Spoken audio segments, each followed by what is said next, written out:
RO जो book है उसका बाजार दर्शन को लिखा है मिस्टर जैनेंद्र कुमार ने। तो इस पाठ के बारे में आपको थोड़ा पहले मैं परिचय बता देता हूं कि जैनेंद्र कुमार ने बाजार के बारे में किस प्रकार की चीज़ें बताई है कि वर्तमान काल में जो बाजार किस प्रकार से मनुष्य को अपनी तरफ आकर्षित करता है और किस प्रकार मनुष्य बाजार से प्रभावित होकर और भौतिकवाद की तरफ आकर्षित होता है। उससे पहले जैनेंद्र कुमार के बारे में थोड़ा सा परिचय पता कर लेते हैं। जैनेंद्र कुमार का जन्म है 1905 के अंदर अलीगढ़ के अंदर हुआ। अलीगढ़ पड़ता है उत्तर प्रदेश के अंदर। इसके अलावा इनको कई अच्छे पुरस्कार भी मिले हैं जैनेंद्र कुमार को, जैसे हिंदी साहित्य अकादमी पुरस्कार मिला है, भारत भारती पुरस्कार मिला हुआ है, पद्म भूषण पुरस्कार जो भारत सरकार के द्वारा एक बहुत बड़ा पुरस्कार है पद्म भूषण पुरस्कार, वो भी मिला है।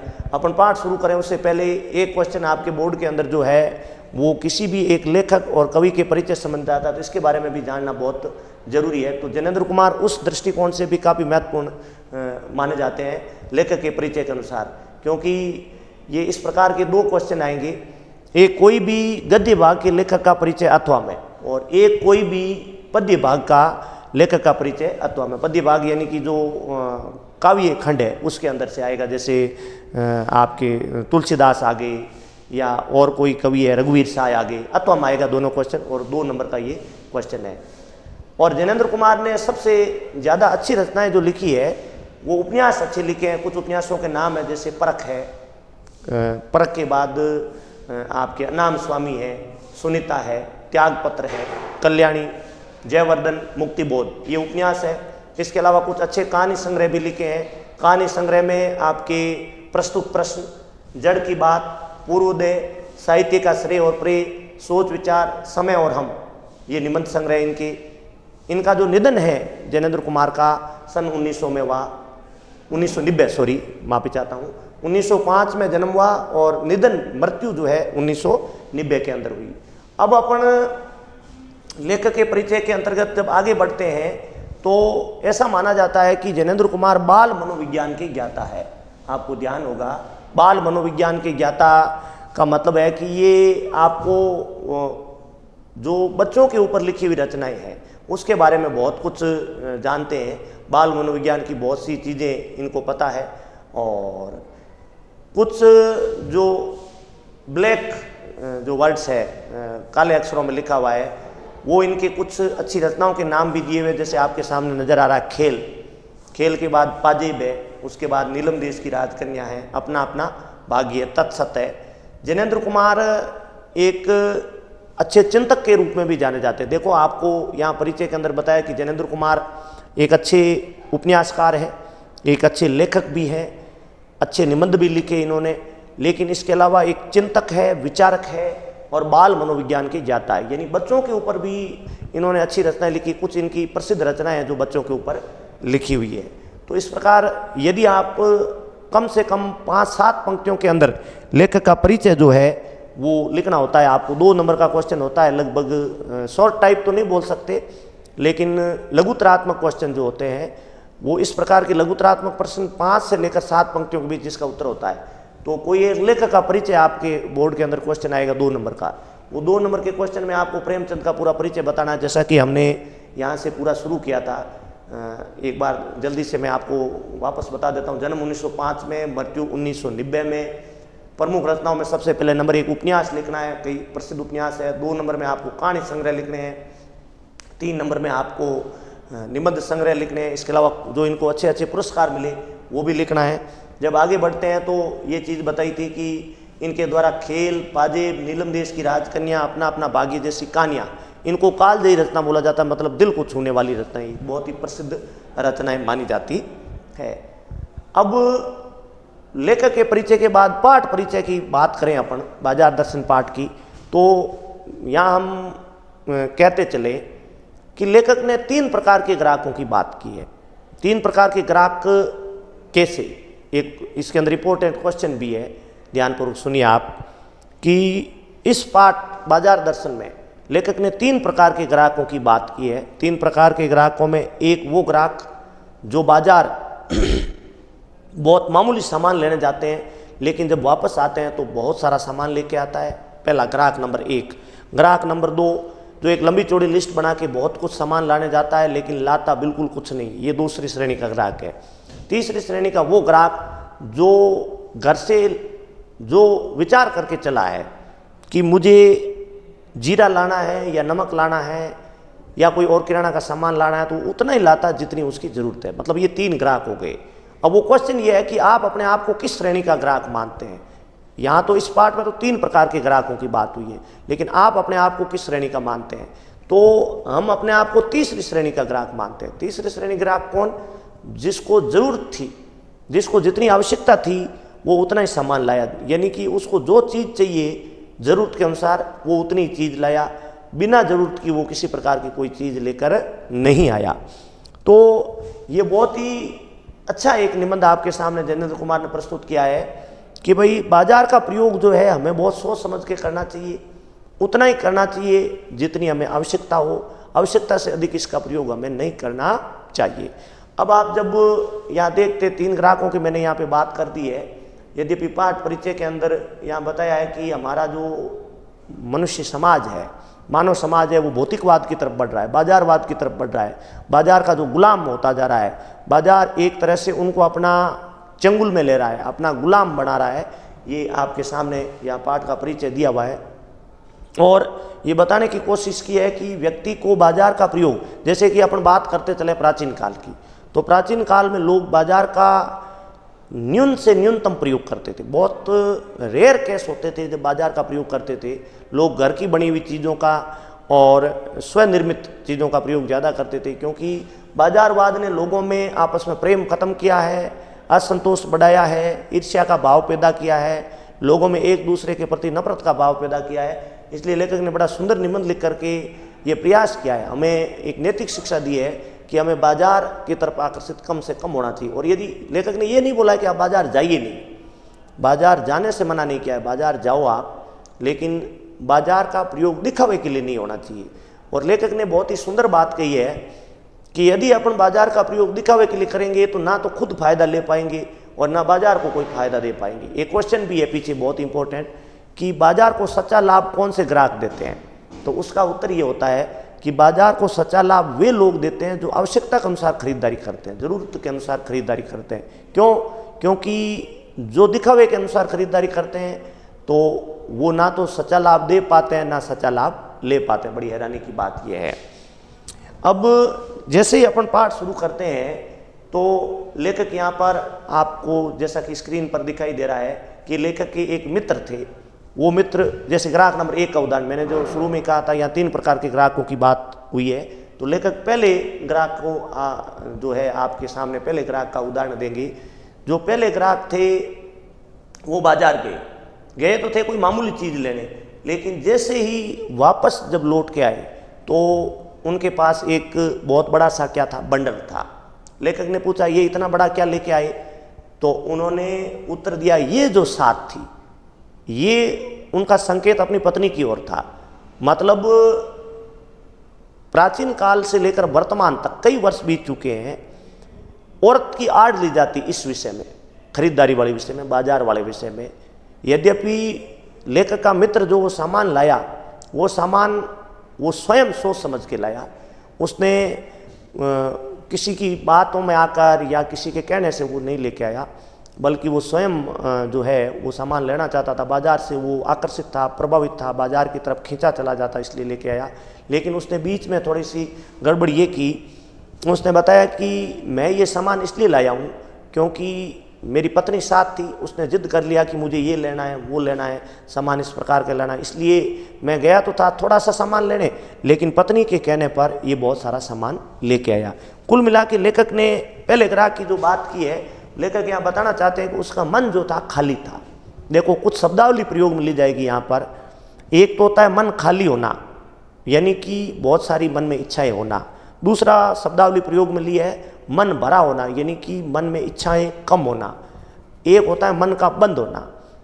लेखक ने कहा है, सलाह दी है कि यदि आप बाजार जाते हो तो बाजार जाते समय आपका मन खाली नहीं होना चाहिए। ये बोर्ड में भी क्वेश्चन आता है कि बाजार जाते समय हमें क्या सावधानी रखनी चाहिए। तो सावधानी सबसे बड़ी क्या रखनी चाहिए कि अपना जो मन है ना वो एकदम भरा होना चाहिए, यानी इच्छाएं सेटिस्फिकेशन होना चाहिए। कुल मिला के बात यह है कि ज़्यादा इच्छाएं नहीं होनी चाहिए मन के अंदर। ये नहीं होना चाहिए कि मुझे ये भी लाना है, वो भी लाना है, ये भी लेना है, वो भी लेना है, इस प्रकार का भाव नहीं होना चाहिए। क्योंकि अगर ऐसा होगा तो बाजार में जाते ही आपका मन जो है चंचल हो जाएगा, आपका मन जो है बाजार की तरफ खींचा चला जाएगा और फिर आप ज़रूरत से ज़्यादा सामान लेने लगोगे, तब आपका बाजार नुकसान कर देगा।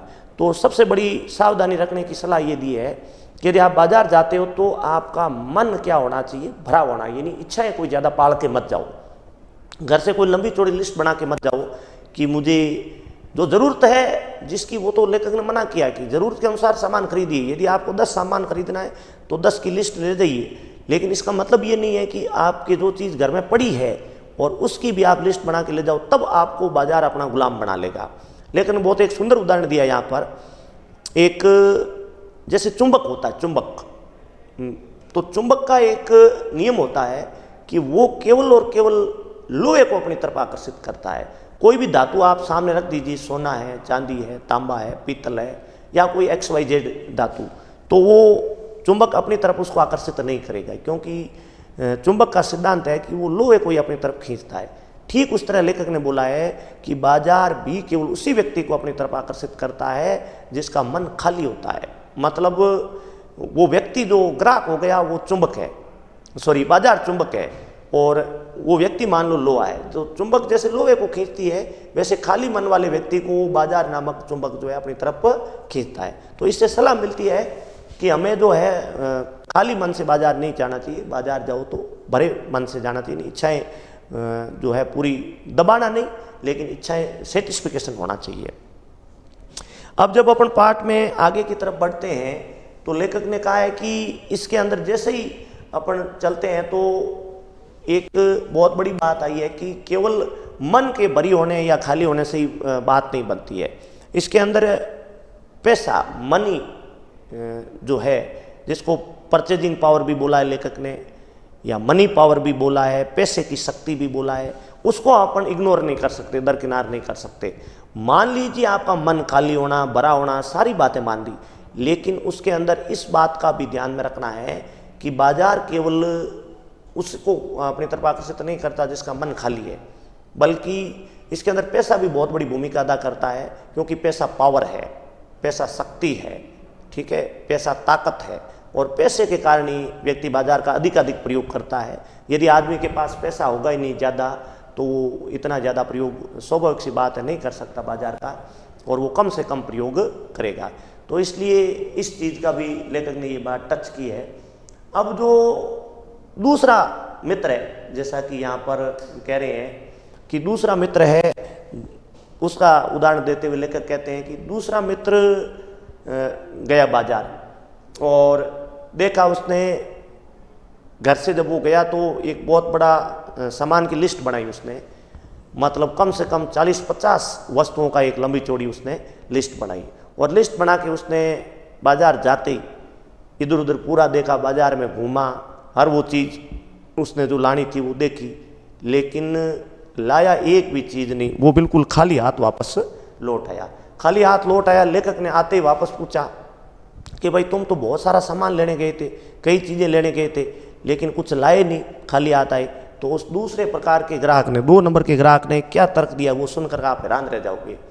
उसने कहा कि जब मैं बाजार में खरीदने गया ना, तब तो मेरी इच्छा थी कि मैं ये भी ले लूँ, वो भी ले लूँ, सारा सामान ले लूँ, मतलब मैं इसलिए लिस्ट बना के गया था। लेकिन फिर मैंने ये सोचा कि मैं यदि यहाँ से कुछ सामान ले लेता हूँ तो इसका मतलब कुछ सामान पीछे रह जाएगा। इसका मतलब है कि मैंने एक भी सामान नहीं लिया, क्योंकि मैं कुछ सामान ले लेता तो मेरे दिमाग में ये चिंता रह जाती कि मैंने कुछ सामान पीछे छोड़ दिया है, इसका मतलब मैंने कुछ लिया ही नहीं। ये ग्राहक नंबर 2 था, जैसा मैंने ये बताया। तो वो तो लेकर कह रहे हैं कि उस पहले नंबर के ग्राहक से भी खराब है। यद्यपि पहले वाले ग्राहक ने ज़रूर से ज़्यादा लाया था, लाना था 4-5 तरह का सामान, और वो 20 तरह का ले आया। जितना पास में पैसा था वो सारा खर्च कर दिया। उस पहले नंबर वाले ग्राहक ने अपना लेकर को बटुआ भी दिखाया, पर्स भी दिखाया, और कहा कि ये बिल्कुल खाली हो गया, रेल टिकट वाला भाड़े वाला पैसा बचा है। उसके अंदर अपनी पत्नी को भी जिम्मेदार ठहराया। लेकिन लेखक ये कह रहे हैं कि उन दोनों में से पहले नंबर वाला ठीक है। यदि हम 3 की बात करेंगे, तीनों ग्राहकों की, तब वो बात अलग होगी। लेकिन जैसे ही अपने 2 ग्राहक की बात होती है ना, ग्राहक नंबर 1 और ग्राहक नंबर 2, तो उनमें से लेखक को दूसरे नंबर वाले से अच्छा लगा पहले नंबर वाला ग्राहक, क्योंकि पहले नंबर वाला ऐसा है कि फालतू पूरे दिन व्यर्थ में नहीं घूमा। यद्यपि वो 2-4 सामान लाना था, उसकी जगह 20-25 सामान लाए, बाजार ने उसको अपनी तरफ खींचा, बाजार के चंगुल में वो फंसा, बाजार का गुलाम वो बना। लेकिन दूसरे नंबर वाला तो एक अजीब तरह का ही ग्राहक था। वो तो एक लंबी चौड़ी लिस्ट बना के ले गया बहुत सारे सामान की, लेकिन खाली हाथ वापस लौट आया। लेखक ने उससे पूछा कि ये क्या भाई, तुम तो कह रहे थे कि मुझे बहुत सारा सामान लाना है, पूरे दिन तुम बाजार में घूमे इधर उधर, लेकिन जब आए हो तो खाली हाथ आए हो, कुछ लाए नहीं हो। तो उसने तर्क जो अभी मैंने बताया ये तर्क दिया कि मैं चाहता था बाजार का सारा सामान ले लूँ, लेकिन इतनी कैपेसिटी मेरी थी नहीं, इसलिए मैंने कुछ लिया ही नहीं। मतलब मैं पीछे कुछ छोड़ना नहीं चाहता था, इसलिए मैंने कुछ लिया ही नहीं। लेखक ने यहाँ परचेजिंग पावर शब्द का प्रयोग किया। परचेजिंग पावर का मतलब होता है खरीदने की सामर्थ्य, खरीदने की हैसियत, खरीदने की ताकत, जिसको अपन औकात बोलते हैं। अब लेखक कहता है कि बाजार मतलब एक तरह से आपको अपनी तरफ आकर्षित करता है और इस सिद्धांत पे काम करता है कि लूटो और लुटो। यानी कि किस सिद्धांत पे काम करता है, ध्यानपूर्वक सुनिए। बाजार इस थ्योरी पे काम करता है कि मुझे लूटो और खुद लुटो। बाजार इस सिद्धांत पे काम करता है, लूटो और लुटो।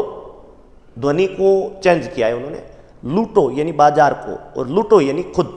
इस सिद्धांत पे काम करता है, क्योंकि बाजार आप जाओगे तो वहाँ सामान खरीदोगे, सामान खरीदोगे तो लगभग आप लुट जाओगे। तो इससे बढ़िया है कि आप पहले ही इस चीज़ का पूरी तरीके से ध्यान रखा जाए।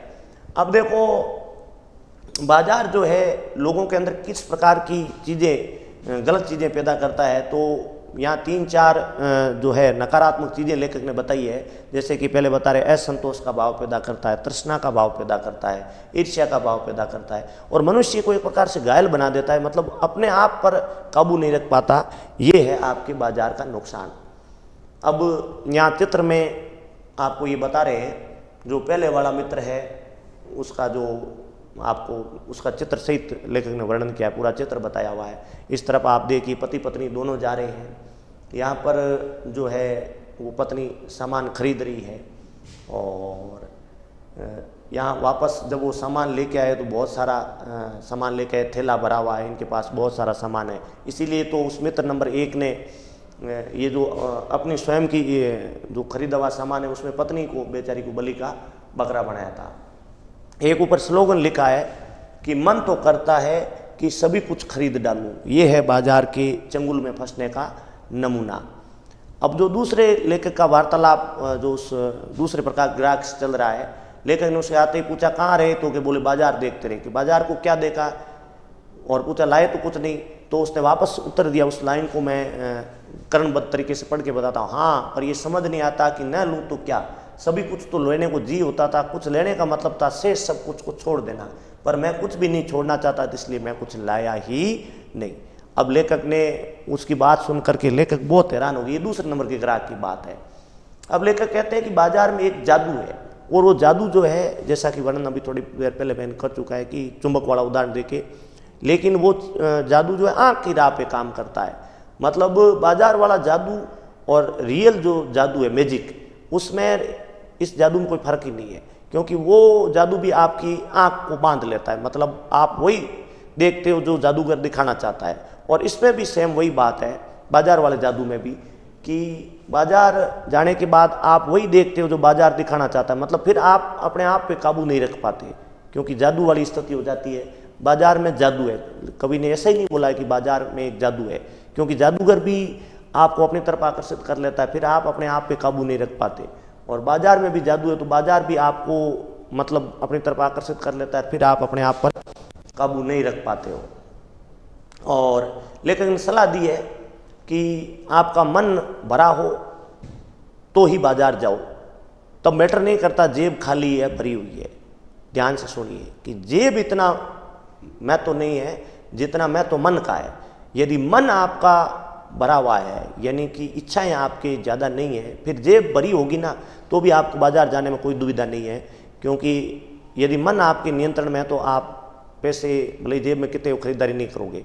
लेकिन इससे विपरीत है, देखो मन खाली है और जेब खाली है तो भी आप बाजार की तरफ खींच जाओगे, क्योंकि आप उधार ले आओगे या किसी और तरीके से ले आओगे।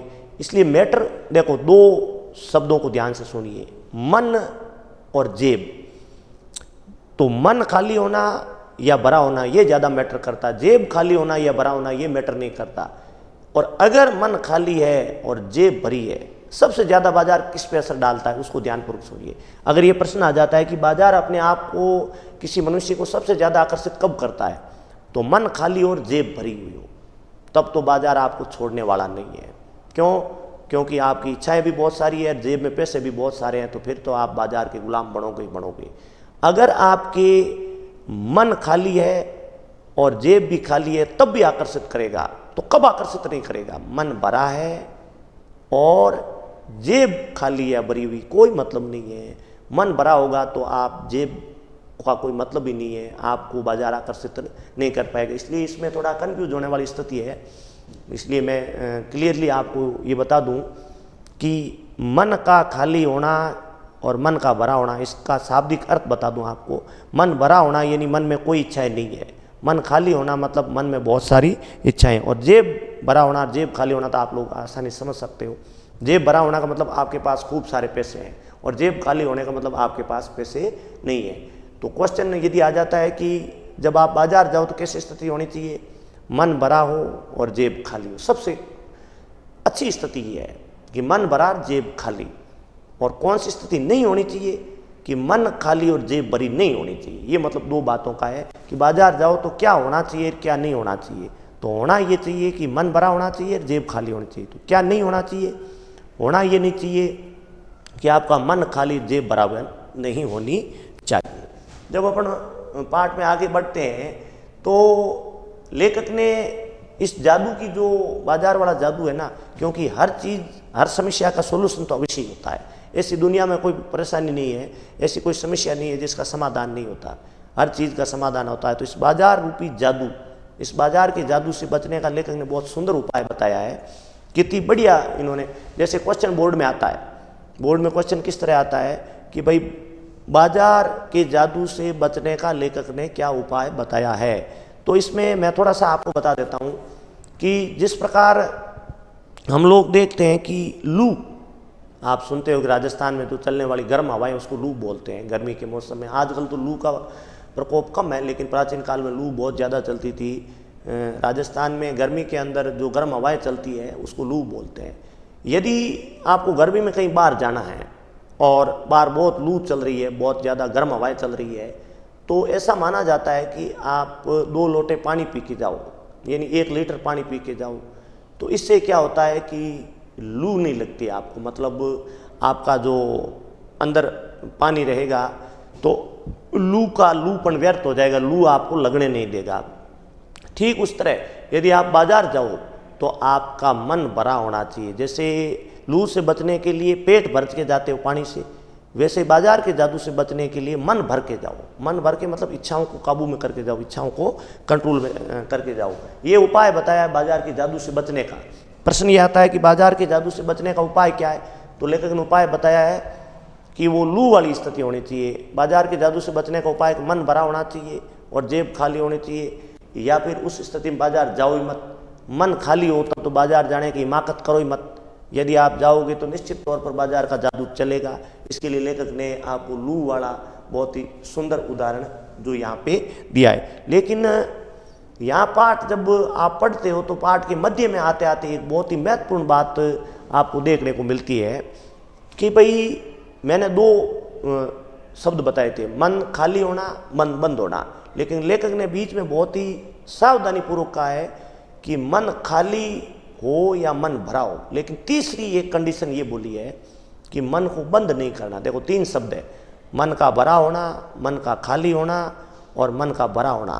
तो लेखक ने मन को बंद करने का साफ साफ मना किया है, क्योंकि बंद करने का अधिकार मनुष्य को नहीं है, क्योंकि मनुष्य जो है अपूर्ण है, पूर्ण नहीं है अपने आप में, और पूर्ण तो है परमात्मा, ईश्वर को पूर्ण माना जाता है। तो ये अधिकार परमात्मा का, ईश्वर का है। क्योंकि यदि आप मन को बंद कर दोगे फिर तो इच्छाएं खत्म हो जाएगी। मतलब लेखक ने बोला इच्छाओं को मारना नहीं है, इच्छाओं को कंट्रोल में। देखो एक तो होता है इच्छाओं को अपने काबू में रखना और एक होता है इच्छाओं को मार देना। तो लेखक ने बहुत ही सावधानी पूर्वक आपको सलाह दी है कि मन को आप काबू में रखिए, ना कि मन को मार दीजिए। तो मन को भरा रखना है ना कि मन को बंद रखना, क्योंकि भरना रखने में और बंद रखने में फर्क है। बंद रखना मतलब ढक्कन लगा दोगे, मन को मारना नहीं है, मन को पूरा न्यूट्रलाइज नहीं करना है, क्योंकि मन को बंद कर दोगे तो उसके बाद तो फिर किसी प्रकार की इच्छा बाकी रही नहीं, सारा आपकी इच्छाएं खत्म हो जाएगी। और इस प्रकार का तो मनुष्य को अधिकार कदापि नहीं है, क्योंकि लेखक कहते हैं कि इस प्रकार का जो अधिकार है वो केवल और केवल होता है परमात्मा का। ये जो पूरा पैराग्राफ आपके सामने दिखाई दे रहा है, इसी संबंध में लेखक ने पूरा ये मन को बंद वाला स्पष्टीकरण दिया है। ये देखो एक प्रकार की दार्शनिक बात लेखक ने बताई है। जैसे ही वो मन को खाली और भरे वाली बात कर रहे थे, उस समय बीच में लेखक ने आप लोगों को पूरी ढंग से सलाह दी है कि मन को खाली रखो या भरा रखो, ये अलग मैटर है, लेकिन मन को बंद नहीं रखना है। क्योंकि कई लोग तंग होकर कि मन जो है वो बार बार खाली रह रहा है, भर तो पा नहीं पा रहे हो, मतलब इच्छाओं को कंट्रोल में कर तो नहीं पा रहे हो, इच्छाएं बार बार जागृत हो रही है, तो कई लोग अपनी इच्छाओं को मार देते हैं, यानी मन को बंद कर देते हैं। तो लेकर कह रहे हैं कि ऐसा नहीं करना चाहिए, क्योंकि आप मनुष्य हो और मनुष्य को अधिकार कभी नहीं है कि आप अपनी इच्छाओं को मार डालो, अपनी इच्छाओं पे पूरी तरीके से काबू कर लो। हाँ जरूर अपनी इच्छाओं को नियंत्रण में रखो, लेकिन इच्छाओं को मारना चाहिए, मारना नहीं चाहिए। क्योंकि ये जो अधिकार है ना, ये आत्मा को नहीं है, मनुष्य को नहीं है, मानव को नहीं है, परमात्मा का अधिकार है। क्योंकि उनकी इच्छाएं अनिच्छाएं कोई मायने नहीं रखती, वो अपने आप में पूर्ण है, वो पूर्ण अपने आप में परमात्मा है और हम आत्मा है, अपने आप में अपूर्ण है, पूर्ण नहीं है।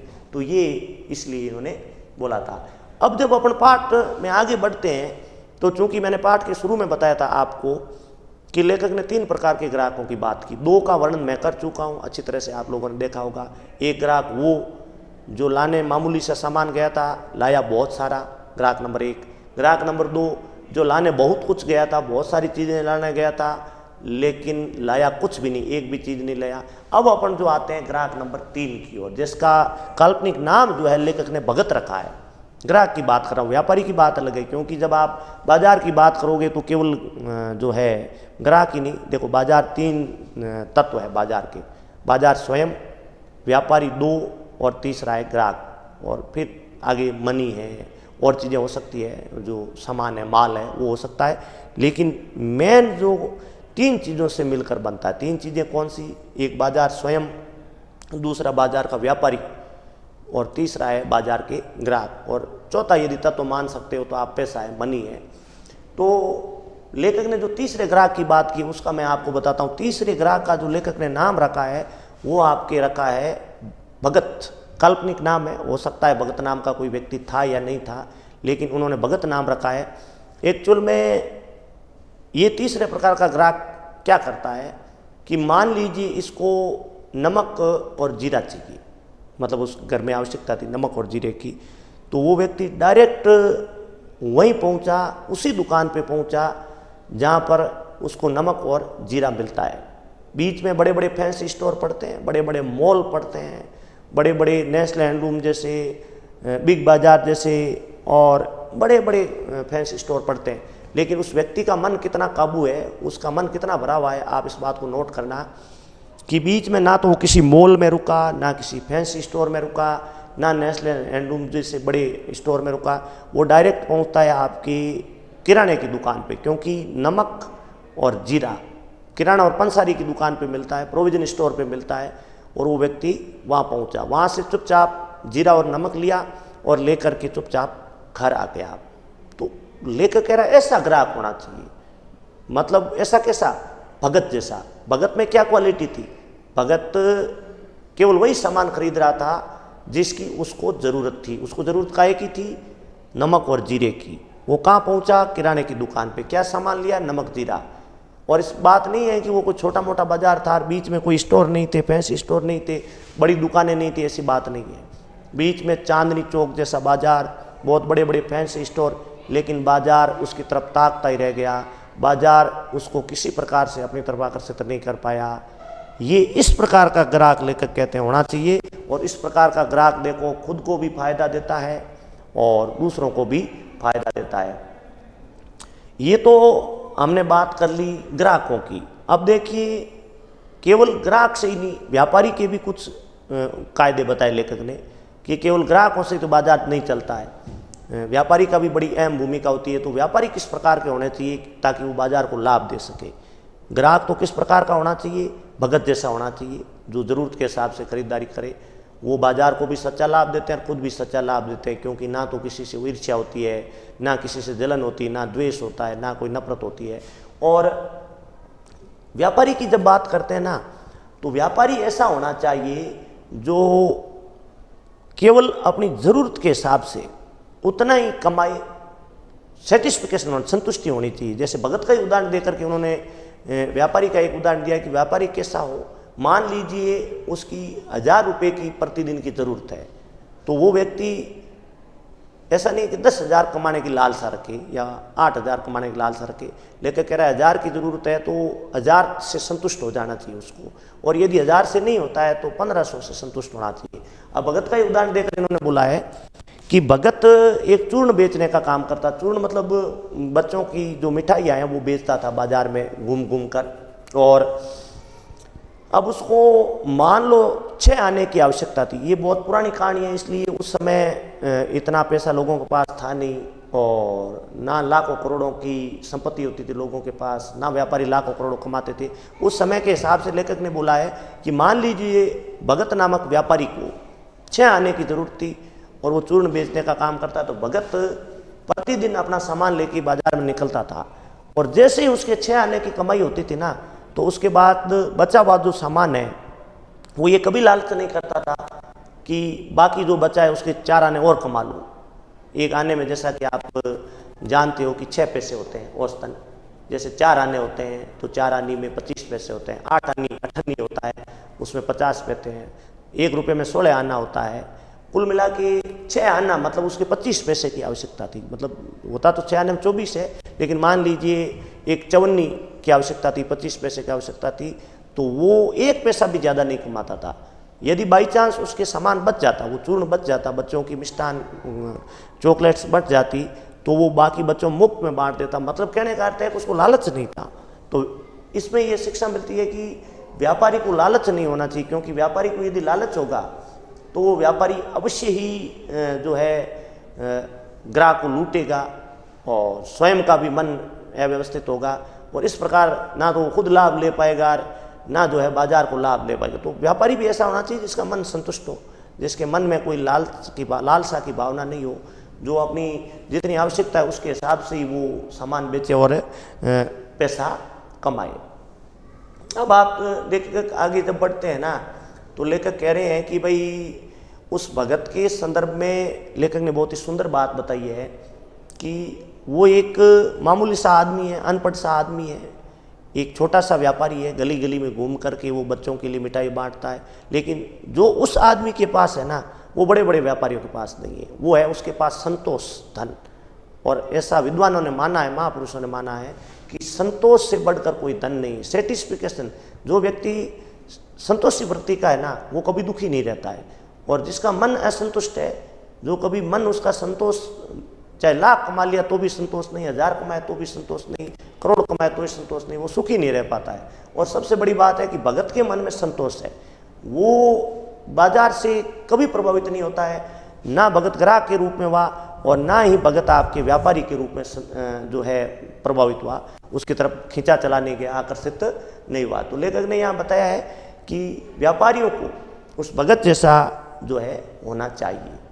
अब पैसे की व्यंग्य शक्ति सुनिए। मतलब देखो, बाजार का तो दुर्गुणों का बखान लेखक ने कर दिया कि बाजार बहुत शैतान का जाल है। लेखक कह रहे हैं कि बाजार जो है ना, वो आदमी को निकम्मा बना देता है, लोगों में आपस में नफरत पैदा करता है, भाई भाई से नफरत करवा देता है, बाप बेटे से नफरत करवा देता है, मन में जो है संतोष प्रवृत्ति को ख़त्म कर देता है, लालच की प्रवृत्ति जागृत कर देता है। अब लेखक एक बड़ा पैसे की व्यंग्य शक्ति बताएंगे कि पैसा कितना बुरी चीज़ है, पैसा कितनी गंदी चीज़ है, पैसा किस तरह रिश्तों को ख़त्म कर देता है। ये एक बड़ा सुंदर उदाहरण लेखक ने यहाँ बताया, जो कि इस पेज के अंदर साफ साफ लेखक ने पूरा उदाहरण दे करके आपको बताने का प्रयास किया है। अब लेखक स्वयं के ऊपर ही उदाहरण दे के कहते हैं कि एक दिन मैं सड़क के पास चला जा रहा था, तो अचानक मेरे पास से एक महंगी गाड़ी जो है वो धूल उड़ाती हुई निकल गई। लेखक के कपड़े धूल से भर दिए, लेखक के आंखों में धूल भर गई, और लेखक पैदल चल रहे थे और पास से एक गाड़ी निकली। आप इसकी पैसे की व्यंग्य शक्ति सुनो, पैसा कितना बुरा है और पैसे क्या क्या आपके मन में भाव ला सकता है लेखक ने बताने का प्रयास किया है। जैसे ही वो गाड़ी निकली तो लेखक के मन में एक बहुत ही हीन विचार पैदा हुआ कि काश मैं भी ऐसे माँ बाप के घर पैदा क्यों नहीं हुआ जो गाड़ी वाले थे। और एक पल में वो एहसान फरामोश हो गया, अपने माता पिता के एहसान के प्रति कृतज्ञ हो गया। ये है पैसे की गंदगी, कि पैसा किस तरह से आदमी को अपनों से दूर कर सकता है, अपनों के प्रति ऐसा। देखो, जिस माँ बाप ने लेखक को पाला पोसा, बड़ा किया, पढ़ाया लिखाया, पालन पोषण किया, सब कुछ उसको हर वो इच्छाएं पूरी करी, लेकिन इस गाड़ी के चक्कर में माँ बाप के प्रति कितना कुछ लेखक के मन में हीन विचार आया कि मेरे भी माँ बाप ये क्यों थे, मैं भी कोई गाड़ी वाले माँ बाप के घर क्यों नहीं पैदा हुआ। ये है पैसे की व्यंग्य शक्ति। मतलब पैसा एक पल में एहसान फरामोश बना देता है। जिस माँ बाप का इतना एहसान है वो उस गाड़ी को देख करके लेखक के मन में इस प्रकार का हीन विचार आया। तो लेखक कह रहे हैं कि पैसा इतना खराब है। जब अपन पाठ में आगे बढ़ते हैं तो लेखक कह रहे हैं कि भाई वो बाजार जो है ना, उसको ऐसा नहीं है कि वो फलता फूलता अपने आप है। उस बाजार को बढ़ावा कौन देता है, उसको ऊपर की ओर कौन बढ़ाता है, हम ही लोग बढ़ाते हैं। ऐसा नहीं है कि बाजार अपने स्वयं के सामने दौड़ के आता है या बाजार हमारा नुकसान करता है। लेकिन कहते हैं इसके जिम्मेदार मानव है, मनुष्य है, क्योंकि मनुष्य ही उसको जो है इस स्थिति में पैदा करता है। इसका पूरा का पूरा जिम्मेदार मानव है, क्योंकि प्राचीन काल में भी आप देखते हो कि बाजार तो पहले भी था, सामान पहले भी थे, ज़रूरतें पहले भी थी, लेकिन पहले आदमी इतना बाजार का गुलाम नहीं था। क्यों? क्योंकि लोगों की इतनी इच्छाएं नहीं थी, मन में संतुष्टि थी, लोगों में इस प्रकार का द्वेष भाव नहीं था, लोग इतने दिखावे की चीज़ें नहीं खरीद लेते। तो यहाँ पर लेखक ने बताने का प्रयास किया है कि भाई बाजार को दोष देने से पहले सबसे बड़ी बात है कि बाजार को बुरा बताने से पहले हम अपने आप को यदि काबू में कर ले तो बाजार बुरा होगा ही नहीं। बाजार में दोनों ही रूप है, बाजार अच्छा भी है और बाजार बुरा भी है। अच्छा कब है? जब आप ज़रूरत के हिसाब से चीज़ें खरीदो, अच्छी चीज़ें आप खरीदो जिसमें कोई किसी प्रकार का नेगेटिविटी पैदा नहीं हो, तो बाजार अच्छा है। और यदि बाजार में दिखावे वाली चीज़ें खरीदो, बाजार से आप जो है पैसे का अपना दिखावा करो, तो आपके लिए बाजार खराब है। इस प्रकार का बाजार गलत है। अब आप देखिए इस के अंदर वैसे अपन वर्णन ये पढ़ चुके हैं, वो भगत वाला पूरी बात बताई हुई है कि वो भगत किस प्रकार से सामान लेने के लिए जाता है तो वहाँ पे किसी प्रकार का हके बके नहीं होता है। वो व्यक्ति ना किसी प्रकार का उस बाजार की तरफ खींचा चला जाता है, ना बाजार की चीज़ों से वो चकाचौंध में फंसता है। ये बात वो बता रहे हैं। अब देखो, एक क्वेश्चन आता है बोर्ड के अंदर कि बाजार को सच्चा लाभ कौन देते हैं या सार्थकता कौन देते हैं। यद्यपि थोड़ा सा वर्णन अपन पाठ के शुरू में ही पहले कर चुके हैं, यही बात यहाँ पे ऊपर आया हुआ ऐसा बोर्ड के अंदर ये क्वेश्चन आता है कि बाजार को सार्थकता कौन देते हैं, मतलब सच्चा लाभ, सही फायदा कौन देते हैं। तो इसका उत्तर ये होता है कि बाजार को सच्चा लाभ वे देते हैं जो आवश्यकता के अनुसार खरीदारी करते हैं। मतलब उदाहरण के रूप में भगत जैसे लोग, वो कैसे देते हैं सच्चा लाभ? क्योंकि वो दिखावे की प्रवृत्ति नहीं करते, बाजार को भी फायदा होता है और उस ग्राहक को भी फायदा होता है। इस प्रकार अपना ये जो पाठ है बाजार दर्शन हमने पढ़ा, तो इससे हमें शिक्षा मिलती है। देखो, पूरा पाठ पढ़ने के बाद ये चीज़ क्लियर हो गई कि बाजार से नफरत नहीं करनी है, बाजार से दूर नहीं भागना है, लेकिन बाजार के समय सावधानी जरूर रखनी है कि बाजार का जितना हो सके कम से कम प्रयोग करें। हो सकते बाजार का प्रयोग करो ज़रूरत के अनुसार। यदि आपको लाख की आवश्यकता है तो 1 लाख का भी सामान आपको लेना पड़ेगा, उसमें कोई बुराई नहीं है। लेकिन सबसे बड़ी बात यह है कि आप बाजार जाते समय एक तो अपने मन को भर के जाओ, यानी अपनी इच्छाओं को पूरी करके जाओ। दूसरी बात यह है कि पैसा जो है उसका अधिक प्रयोग नहीं करें, दिखावे के लिए प्रयोग में नहीं करें। अब हम इस पाठ के प्रश्नोत्तर की तरफ बढ़ेंगे। मैंने अच्छी तरह से इस पाठ को समझाने का प्रयास भी किया है, हो सकता है आपको पाठ बाजार दर्शन पूरा समझ में आया होगा। अब जब प्रश्न की तरफ बढ़ते हैं तो पहला प्रश्न आपके सामने आता है कि बाजार का जादू चढ़ने और उतरने पर मनुष्य पे क्या असर पड़ता है। देखो, बाजार का जादू जब तक चढ़ा हुआ रहता है तब तक आदमी बावला रहता है, तब तक वो उसकी तरफ खींचा रहता है और वो फालतू में ईर्ष्या का भाव उसके अंदर रहता है, असंतोष का भाव रहता है जब तक जादू चढ़ा रहता है। और ज्यों ही उस पर जादू उतरता है तो वो अपने आप को लूटा हुआ महसूस करता है। उसको ऐसा लगता है मेरे पास जितने पैसे थे सारे खर्च हो गए, मैंने फालतू खर्च कर दिए, मुझे बाजार नहीं जाना चाहिए था। प्रश्न को ध्यानपूर्वक सुनो।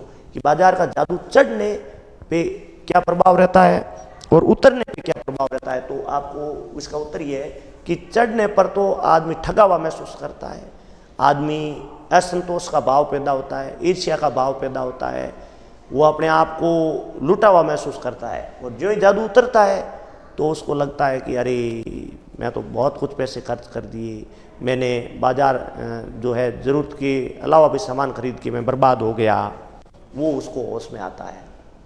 प्रश्न नंबर 2 है, बाजार में भगत जी के व्यक्तित्व का कौन सा सशक्त पहलू उभर कर आता है? क्या आपकी नज़र में उसका आचरण समाज में शांति स्थापित करने में मददगार हो सकता है? भगत का सशक्त यानी ताकत दमदार पहलू कौन सा है? तो दमदार पहलू है अपने आप पर नियंत्रण रखना। देखो भगत के दोनों फॉर्मेट में, भगत ग्राहक के रूप में और भगत व्यापारी के रूप में, उसका मजबूत पहलू कौन सा है कि वो व्यक्ति अपने आप पे नियंत्रण रखता है, वो होश नहीं खोता, शुद्ध बुद्ध नहीं खोता। ना तो ग्राहक के नाते काला नमक और जीरा चाहिए, तब भी उसका मजबूत पहलू यही है कि ज़रूरत के अनुसार खरीदारी करता है। और व्यापारी के नाते भी सशक्त पहलू ये है कि लालच नहीं है उसके मन में, वो उतना ही सामान बेचता है उसकी ज़रूरत है, ये उसका मजबूत पक्ष है। मतलब इस प्रश्न में ये पूछा है कि भाई भगत के मन में अच्छी चीज़ क्या है? सशक्त का मतलब दमदार कैरेक्टर कौन सा उसका? तो दमदार कैरेक्टर यदि व्यापारी के तौर पे देखें तो सबसे दमदार कैरेक्टर ये है कि वो उतना ही सामान बेचता है उसकी ज़रूरत है, मतलब लालच नहीं करता।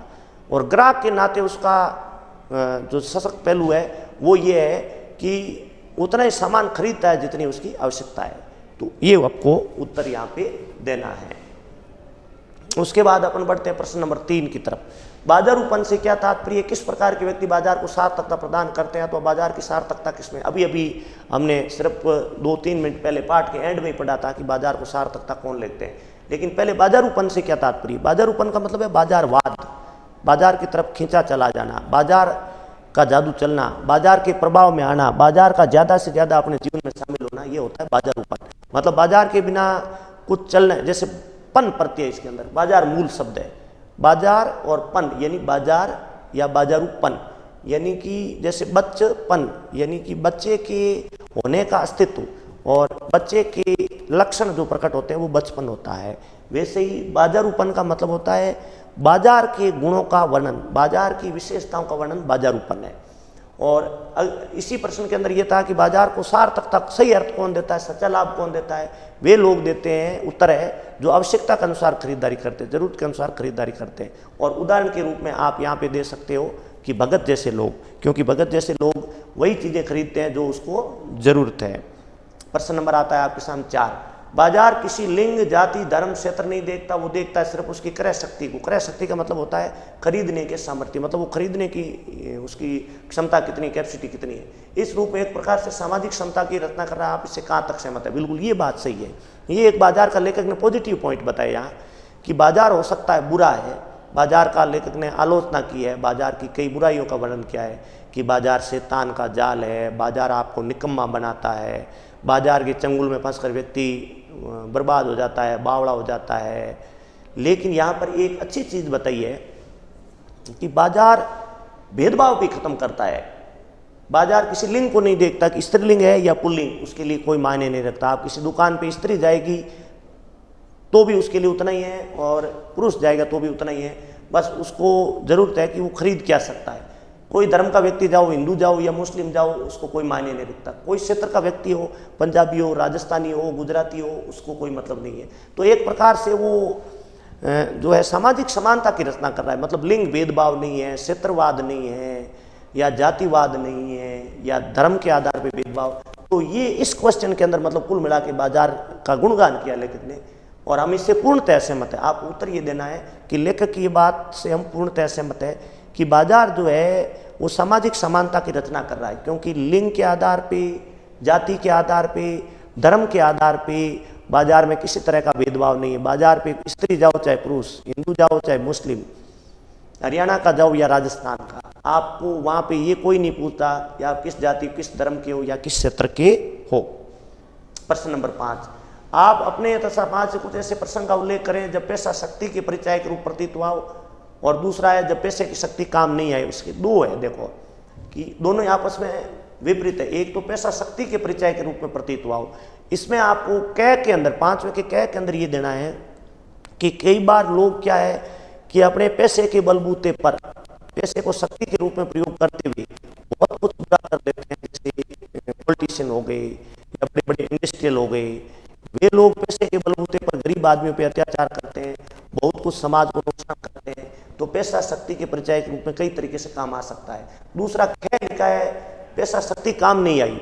देखो ऐसे भी बहुत सारे उदाहरण आपके सामने देखने को मिलते हैं। खे वाला जो उदाहरण है ना, उसके अंदर आपको ये बताना है कि जो ईमानदार व्यक्ति होता है, भगत जैसे व्यक्ति होते हैं या कोई ईमानदार ऑफिसर होता है, वहाँ पैसे की लोग थैला भर के ले जाते हैं लेकिन वे लोग नहीं मानते, मतलब पैसे की शक्ति काम नहीं आती है। तो इसके अंदर उत्तर आपको ये लिखना है खे के अंदर कि ईमानदारी का जुनून सवार होना, अपनी कर्तव्य निष्ठा का, जैसे कि आपने नमक का दारोगा पाठ आपकी 11th पढ़ा था कि जहाँ पैसे की शक्ति काम नहीं आई, इसके अंदर वो उदाहरण दे सकते हो आप, जिसके अंदर जो मुंशी बंशीधर है वो पंडित अलोपीदीन उसको 5, 10, 15, 20 हज़ार का ऊपर देता है लेकिन वो उसको गाड़ियाँ नहीं छोड़ता, मतलब पैसे की शक्ति काम नहीं आई।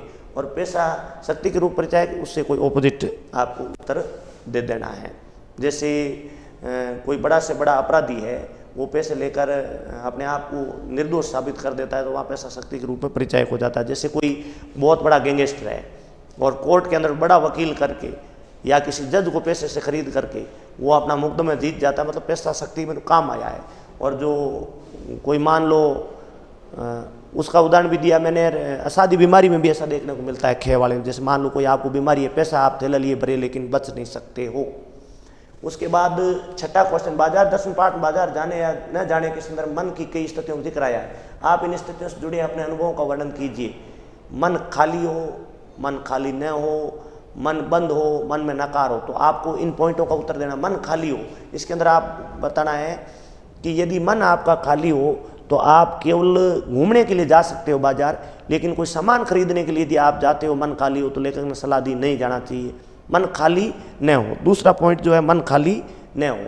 तो उस समय एक बार लेखक एक उदाहरण देते हैं कि एक लाल रंग की साड़ी खरीदनी थी, तो मैं सीधे साड़ी की दुकान पर पहुंची। उस दुकान में अन्य कई तरह के परिधान मुझे आकर्षित कर रहे थे, परंतु मेरे विचार पक्का होने के कारण सीधे साड़ी वाले काउंटर पहुंची और अपनी मनपसंद साड़ी खरीद कर बाहर आ गई, मतलब मन खाली नहीं था।